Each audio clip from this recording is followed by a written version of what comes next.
What happens when an undercover boss walks into her own company, only to find her employees mocking the very people who keep the business alive? What happens when the person who built everything from the ground up hears the laughter, the jokes, the disrespect, and realizes it's directed at the customers who trust them the most? This is a story about truth, humility, and the power of second chances. A story that will remind you that sometimes the hardest lessons are the ones we need to learn the most. Maya Trent was not your typical CEO. She didn't wear flashy suits or drive luxury cars. She didn't sit in a corner office, far removed from the daily grind. No, Maya was different. She believed in being close to her people, close to the heart of her business.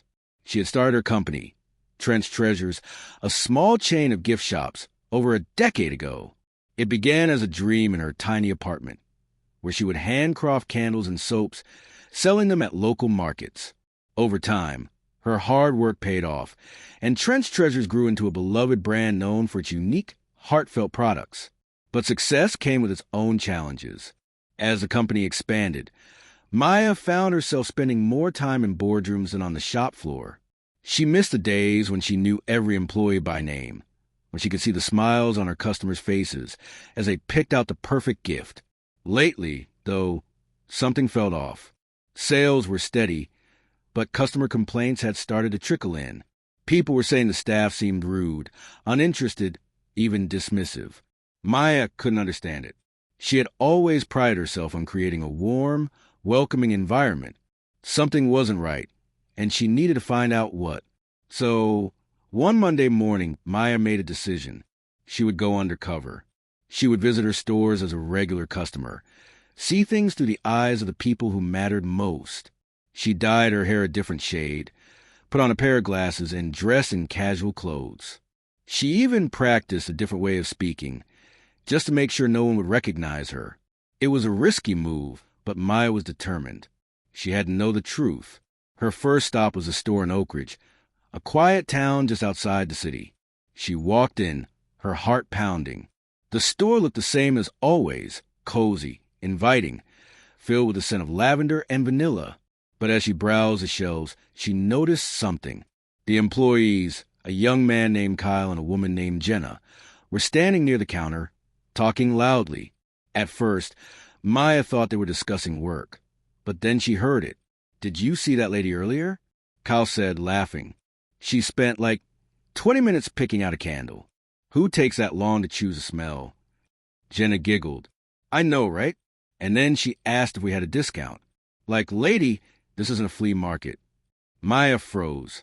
Her stomach churned. She couldn't believe what she was hearing. These were her employees, the people she trusted to represent her brand. And here they were, mocking the very customers who kept the business alive. She felt a mix of anger and sadness, but she stayed quiet. She needed to hear more.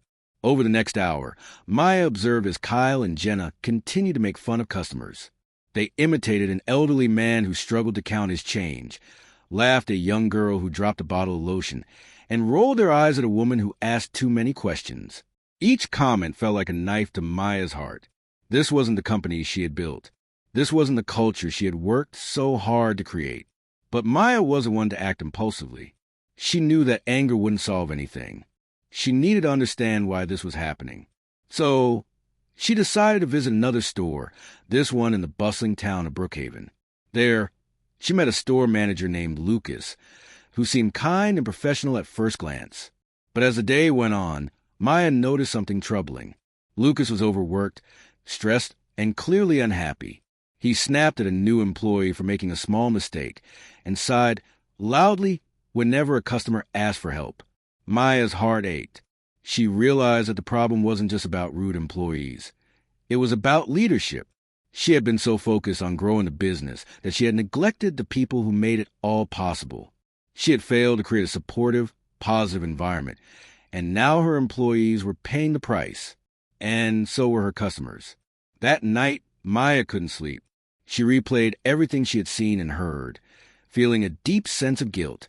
She had always believed that a company's success was built on the happiness of its employees. But somewhere along the way, she had lost sight of that. She knew she had to make things right. But how?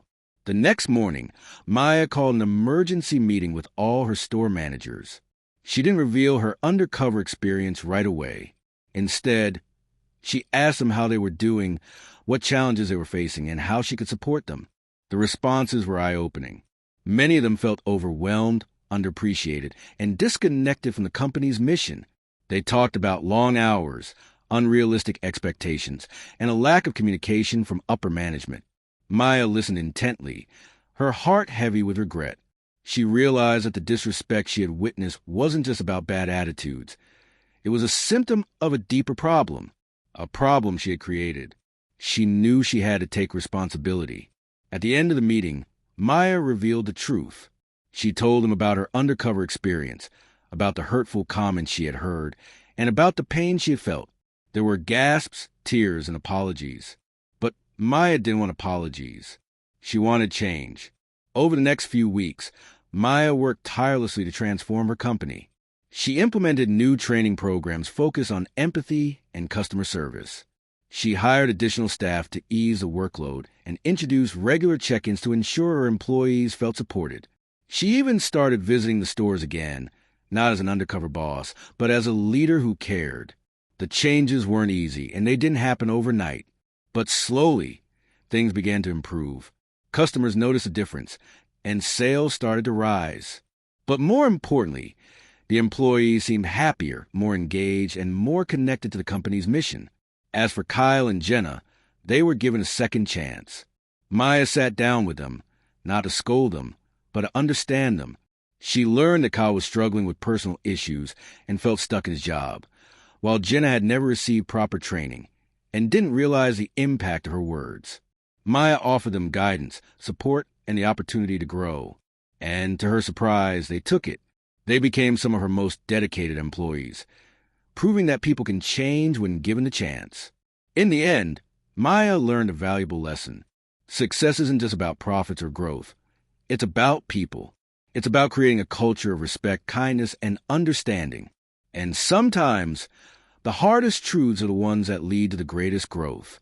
The moral of the story? Leadership isn't about being in charge. It's about taking care of those in your charge. Because when you lift others up, you lift yourself up too. Before we wrap up, I want to take a moment to thank you for joining us on this emotional journey. Stories like these remind us of the power of kindness, courage, and standing up for what's right. If this story touched your heart, made you think, or inspired you in any way, let us know in the comments below. Tell us where you're watching from. And don't forget to share this story with others. Sometimes, a simple act of sharing can make a huge impact. If you're new here, hit that subscribe button and join our community.